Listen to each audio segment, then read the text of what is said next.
Partai Golkar memang sudah rapat. Jadi karena sudah rapat, sudah beriringan, lihat saja iklan-iklan Partai Golkar bersama Pak Jokowi, sehingga tentu itu menunjukkan bahwa kedekatan Pak Jokowi dan kenyamanan Pak Jokowi dengan Partai Golkar. Tapi Bapak tidak akan kembali sebagai ketum, Pak? Kenapa? Akan mencalonkan diri kembali di Munas nanti, Pak? Munas Desember 2024. Isu yang kian kencang berhembus, yakni tidak hanya kabar akan bergabungnya Presiden Joko Widodo ke Partai Golkar, tapi juga Jokowi digadang-gadang akan dicalonkan menjadi ketua umum partai berlambang pohon beringin. Namun sejumlah tokoh, bahkan pengurus di internal Partai Golkar, kembali mengingatkan bahwa syarat-syarat untuk menjadi ketua umum partai yang identik dengan warna kuning itu sangatlah ketat. Syarat-syarat untuk menjadi ketua umum di Golkar itu sangat ketat ya. Karena pengurus baik itu pusat dan daerah selama 1 periode penuh, ya kemudian mendapat dukungan 30% dari pemilik suara, ya terus kemudian aktif dalam partai selama 5 tahun, ya dan berbagai macam syarat lainnya. Jadi tidak mudah untuk menjadi ketua umum di Partai Golkar. Kita tadi sistem di Golkar itu adalah merit. Di sisi lain, PDI Perjuangan sebagai partai yang mengawal Presiden Jokowi selama hampir 2 periode pemerintahannya mengaku sudah tak peduli dengan langkah politik Jokowi. PDIP dan Jokowi pun diklaim sudah tak ada komunikasi. Ya Jokowi suka-suka dia mau jadi kader mana, kader siapa yang dia penguasa tertinggi. Hubungan bagaimana orang cita-cita dia menghancurkan PDIP kok masih ada hubungan, dari mana? Kan jelas yang dibilang Adi Wijayanto, beliau itu ingin supaya PDI Perjuangan suaranya mengecil, berkurang. Kalau perlu ya, kan kira-kira gitu ya. Kalau sudah tahu kita isi kepala Pak Jokowi begitu, masa masih mau komunikasi? Sementara itu, analis komunikasi politik menilai peluang Jokowi menjadi ketua umum Partai Golkar akan bergantung pada waktu penyelenggaraan Musyawarah Nasional Partai Golkar. Apakah dilaksanakan saat Jokowi masih menjadi presiden atau di saat masa jabatan Jokowi sebagai presiden telah habis? Kalau Golkar konsisten istiqomah munasnya itu Desember, saya kira Pak Jokowi akan menjadi bagian dari Golkar, apalagi dikaitkan dengan ketum, bagi saya agak sulit. Tapi kalau munasnya itu dilakukan sebelum Oktober, rasa-rasanya apapun bisa terjadi. Karena kekuasaan politik seorang presiden, entah siapa nanti yang punya intensi untuk mengajak di dalam, pasti cukup powerful dan akan mengubah segala-galanya. Berdasarkan jadwal dan ketetapan partai, pemilihan ketua umum Partai Golkar akan dilangsungkan saat Munas Partai Golkar pada Desember 2024 mendatang. Ada sejumlah nama yang santer dikabarkan masuk bursa calon ketua umum. 4 diantaranya merupakan Menteri Presiden Jokowi di Kabinet Indonesia Maju, yakni Airlangga Hartarto, Bahlil Lahadalia, Agus Gumiwang Kartasasmita, dan Bambang Susatyo. Tim Liputan Kompas TV.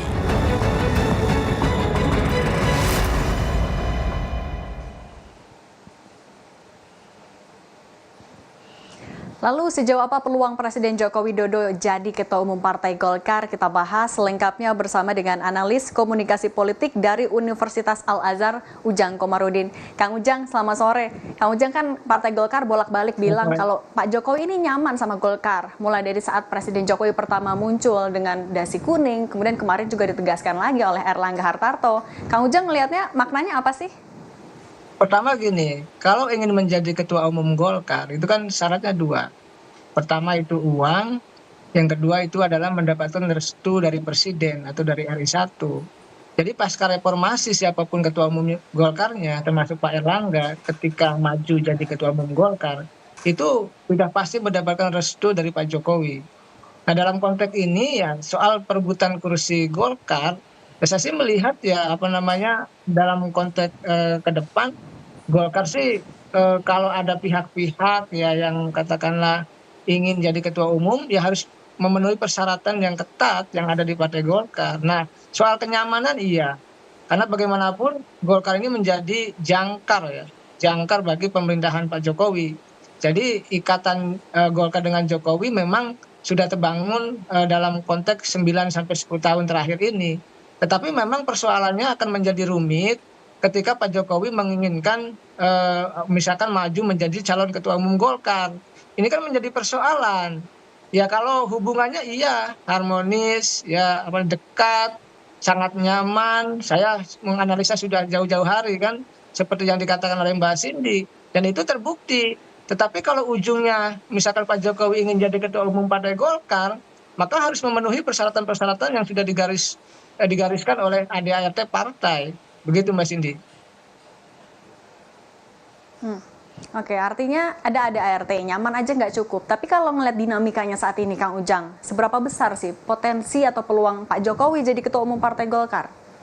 Saya sudah katakan ke banyak teman-teman media, ya, termasuk di TV One di program yang lain. Saya mengatakan begini, ya kalau munasnya itu normal di bulan Desember 2024, maka Pak Jokowi agak sulit, agak berat untuk bisa jadi ketua umum Partai Golkar karena posisinya sudah tidak lagi menjadi presiden. Karena di 20 Oktober, artinya 2 bulan sebelum pelaksanaan Munas, itu sudah tidak jadi presiden lagi. Posisi Jokowi sudah lemah. Sudah tidak ada yang bisa mengikuti dia lagi gitu. Tetapi kalau Munasnya dimajukan di September atau jadi Munaslup, maka Jokowi punya potensi untuk bisa menjadi ketua umum Golkar. Syaratnya memang merubah aturan ADART partai tadi yang misalkan pernah aktif 5 tahun di Partai Golkar, lalu pernah jadi pengurus selama satu kepengurusan gitu. Nah, oleh karena itu kalau September itu memungkinkan Jokowi untuk bisa mengambil alih Partai Golkar menjadi ketua umum, tapi tadi syaratnya harus merubah ADART dan itu sangat mungkin bisa dirubah karena Munaslup itu salah satunya untuk merubah ADART. Tetapi ada juga skema yang kedua. Skema yang kedua itu seandainya Munasnya diadakan di September, artinya September Pak Jokowi masih jadi presiden, maka Pak Jokowi bisa mendorong pihak lain. Misalkan dari nama-nama yang muncul didorong untuk jadi ketua umum, tapi nanti Pak Jokowinya menjadi ketua Dewan Penasehat atau Dewan Pembina atau Dewan Pakar. Mana yang cocok untuk Pak Jokowi. Jadi dua skema itu saya melihat seandainya Munas Partai Golkarnya dilaksanakan di September ketika Pak Jokowi masih menjadi presiden. Tetapi kalau saya melihat ya demi sehatnya partai politik gitu, demi menjaga demokrasi yang waras, yang berkeadaban ya, mestinya Munas tetap dilaksanakan di bulan Desember. Sehingga semua perjalanan partai itu ya normal, tidak dibajak di tengah jalan. Jadi Pak Jokowi seandainya ikut cawe-cawe kepada Partai Golkar dengan memajukan misalkan Munasnya di September, Munaslup, maka itu menjadi ancaman bagi demokrasi kalau menurut hemat saya seperti itu.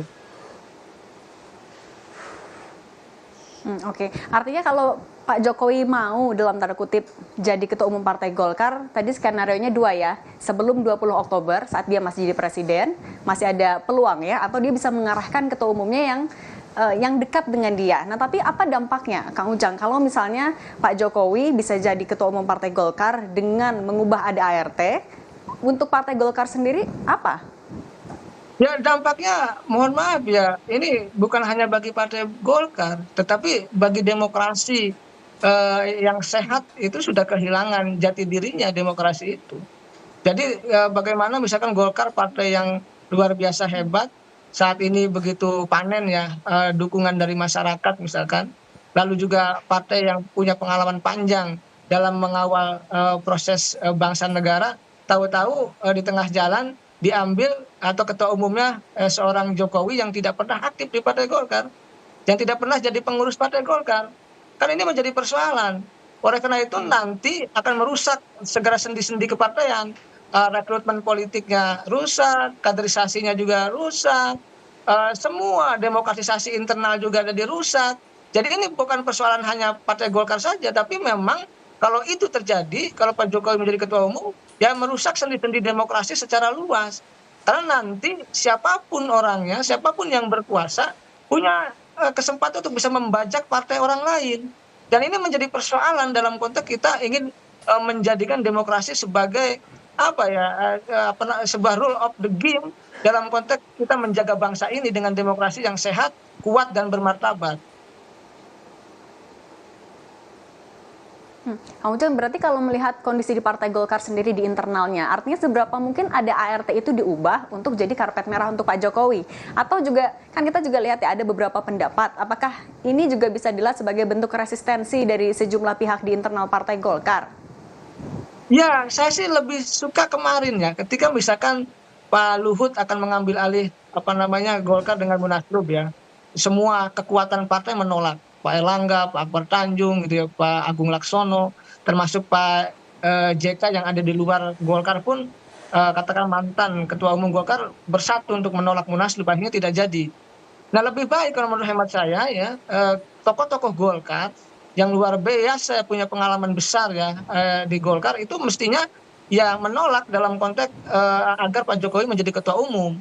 Ini karena tadi Pak Jokowi boleh menjadi kader, boleh masuk Golkar, tapi kalau menjadi ketua umum ya tadi jangan seenaknya, jangan serampangan untuk mengganti ADART, merubah ADART sesukanya. Bahkan tadi ingin menarik penyelenggaraan Munas atau Munaslup nantinya di September sebelum Pak Jokowi tidak menjabat lagi sebagai presiden.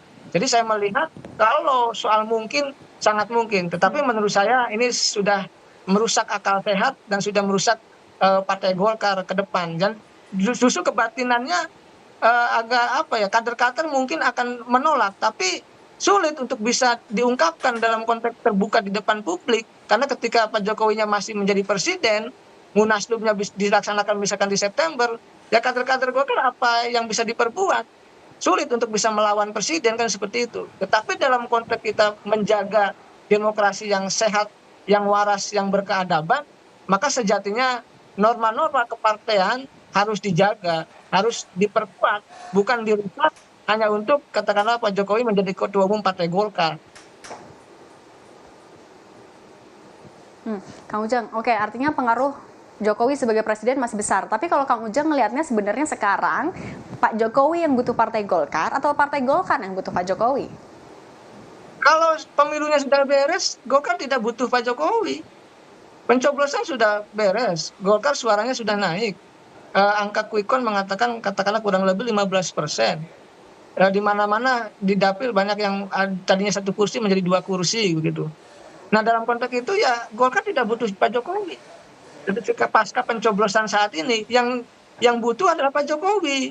Karena Pak Jokowi akan selesai di 20 Oktober 2024, butuh benteng, butuh rumah, butuh pengaman ketika beliau tidak lagi menjadi presiden. Karena kalau tidak punya jabatan, tidak punya kekuasaan, itu kan cenderung bisa dikerjai oleh lawan politik ke depan. Oleh karena itu butuh benteng pengaman, butuh rumah, butuh sandaran, butuh posisi, butuh jabatan. Ya apalagi di Golkar, partai besar di parlemen, dan itu menjadi kekuatan tersendiri bagi Pak Jokowi seandainya yang bersangkutan ada di Partai Golkar. Jadi yang butuh Pak Jokowi, begitu. Oke. Oke, Kang Ujang, kalau misalnya Pak Jokowi maju sebagai Ketua Umum Partai Golkar, masuk ke dalam salah satu kandidat kemudian, apa dampaknya kepada peta politik nasional, terutama juga PDI Perjuangan? Ya, Pak Jokowi akan berkuasa lagi. Dia kendalikan Partai Golkar, punya kekuatan di parlemen, salah satu partai terbesar. Ya tentu dalam konteks hubungan atau relasi dengan PDIP ya Pak Jokowi akan jalan sendiri. Dan dalam konteks itu nanti Golkar ada di pemerintahan Prabowo Gibran dan PDIP ada dalam oposisi. Dan dalam konteks itu pula saya melihat ya hubungan antara Pak Jokowi dengan PDIP tidak akan pernah ketemu, akan terus bermusuhan. Entah sampai kapan kita tidak tahu. Yang jelas kalau Pak Jokowi sampai jadi ketua umum, ya bergaining posisi Pak Jokowi di politik nasional makin tinggi. Karena setara dengan Megawati sebagai ketua umum PDIP. Jadi punya bergaining yang cukup tinggi ketika Pak Jokowi sudah tidak menjabat sebagai presiden lagi. Oke, hari nanti kita akan lihat ya, apakah Partai Golkar akan menggelar Munaslup sebelum 20 Oktober atau sesuai dengan jadwal ya, Munasnya di akhir 2024. Kang Ujang, terima kasih banyak waktunya untuk Rumah Pemilu, analis komunikasi politik dari Universitas Al-Azhar. Terima kasih Kang Ujang. Kami, Mbak Cindy.